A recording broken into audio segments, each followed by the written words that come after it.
Hi guys, my name is Klem and this is 1 Minute Monday.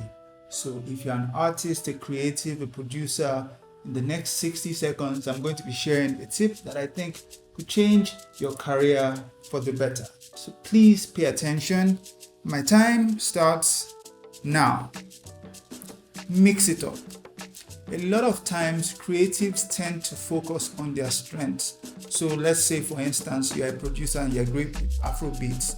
A lot of producers tend to just focus on that genre that they're comfortable with, focus on that skill that they're comfortable with. But you need to mix things up. You need to work on your weaknesses as well as your strengths so that you become a well-rounded creative. So I want to encourage you today, what is that skill that you think you need to level up on? What is that skill that you think you need to move your career to the next level? And start working on it. It might be something that you're not great at, it might be something that you're not comfortable doing. Or whether you like it or not, the world is moving towards the well-rounded creative. Nobody wants somebody that does just that one thing. They expect you to bring something else to the table. Thanks guys, I'll see you on the next one.